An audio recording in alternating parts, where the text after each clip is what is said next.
नमः ओम विद्याय नमः ओम पुष्टाय नमः ओम गवये नमः ओम गोमाहाय नमः ओम सुधे नमः ओम देवोत्थाय नमः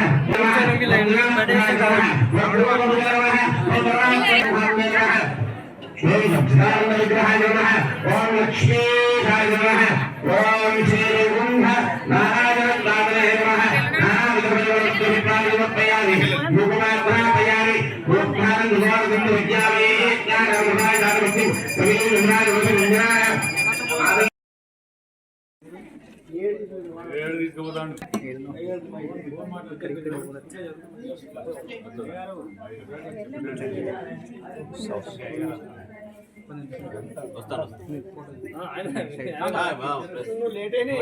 चतुर्विध फल पुरुषार्थ सिद्ध्यर्थ आध्यात्मिक आदिदैविक आदिलौकिक तापत्रय निवारण अर्थम श्री वैकुंठ नारायण चरणार वैकुंठ नारायण चरणार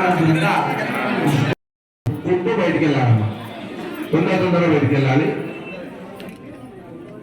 స్వామికి గోవిందనామని చెప్తుంటారు మీరు గోవింద గోవింద గోవింద అనుకుంటూ వెళ్ళాలి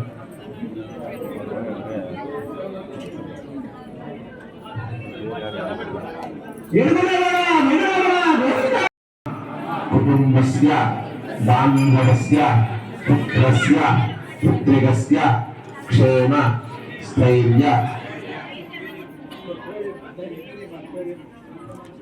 రత్నమార్గోత్రోద్భవస్య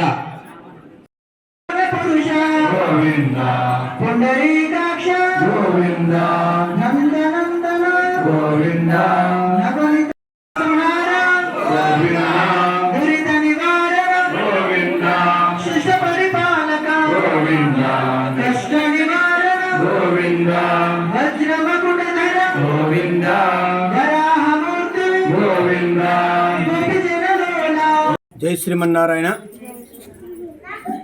జమ్మికుంట పట్టణంలో వేంచేసినటువంటి వెంకటాద్రి నగర్లో పద్మావతి గోదా సమేత శ్రీ వెంకటేశ్వర స్వామివారి ఆలయంలో వైకుంఠ ఏకాదశి పురస్కరించుకొని ఉదయం 3 గంటలకి స్వామివారికి సుప్రభాత సేవ ఆరాధన, దాని తర్వాత వైకుంఠంలో శ్రీమన్నారాయణుడు పాలకరలో ఏ విధంగా ఉంటాడో అదే విధమైనటువంటి సన్నివేశాన్ని మన ఆలయంలో ఏర్పరచుకొని సప్తద్వారాలు అంటే 7 లోకాలు దాటుకుంటూ వెళ్ళి వైకుంఠ ద్వారాన్ని తెరుచుకొని స్వామిని దర్శించుకోవడం జరిగింది. వాటికి భూలోక ద్వారం, భువర్లోక ద్వారం అంటే ఒక్కొక్క లోకానికి ఒక ద్వారం పేరున పెట్టుకొని ఆ ద్వారాలకు ఉభయదారులా ఉండేటువంటి జమ్మికుంట ప్రముఖులందరినీ కూడా పిలుచుకొని వారు ఉభయదారులా వివరించి ఆ ద్వారాలకి అర్చన ఆరాధన చేసుకొని ఒక్కొక్క ద్వారం తెరుచుకుంటూ చివరిదైనటువంటి వైకుంఠ ద్వారాన్ని కూడా తెరుచుకొని ఆ సాక్షాత్తు వైకుంఠంలో శ్రీమన్నారాయణుడు ఏ విధంగా పాలకడలో వేంచేసి ఉన్నాడో అలాంటి సన్నివేశాన్ని తిలకించి భక్తులు చాలా పులకించిపోయారు. అది చాలా సంతోషకరమైన విషయం. ఎందుకంటే ఇందాక చెప్పుకున్నట్టు దేవాలయాలు సమాజంలో చాలా ప్రాముఖ్యమైనవి. భక్తుల యొక్క కోరికలు ఏ విధంగా ఉండాలో గ్రహించుకొని వారు అడగకముందే గ్రహించుకొని దానికి అనుగుణంగా ఏర్పాట్లు చేయడం ధర్మకర్తల యొక్క కర్తవ్యం.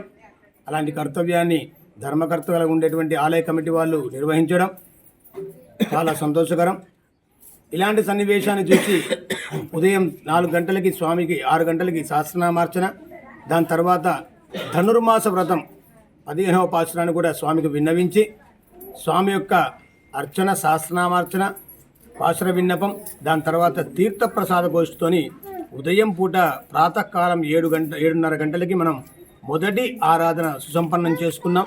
దాని తర్వాత భక్తులందరూ కూడా చుట్టుపక్కల గ్రామాల వాళ్ళు చాలా తండోపతండాలుగా వచ్చి ఆ వైకుంఠంలో వేయించేసినటువంటి నారాయణ స్వరూపం అని చెప్పి మన వెంకటేశ్వర స్వామిని దర్శించుకొని పులకించిపోయి ఇలాంటి భక్తి శ్రద్ధలు ఎప్పుడు మన జమ్మికుంట ప్రములకు తర్వాత పరిసర గ్రామాల వారికి కూడా ఉండాలని చెప్పి అదే విధమైనటువంటి ఆశీర్వాదం అనుగ్రహం భగవంతుడు ఎప్పుడు వాళ్ళ యందు ఉంచాలని చెప్పి కోరుకుంటూ జై శ్రీమన్నారాయణ. లైక్ చేయండి, షేర్ చేయండి, సబ్స్క్రైబ్ చేయండి. మరిన్ని వీడియోల కోసం బెల్ సింబల్ పై క్లిక్ చేయండి.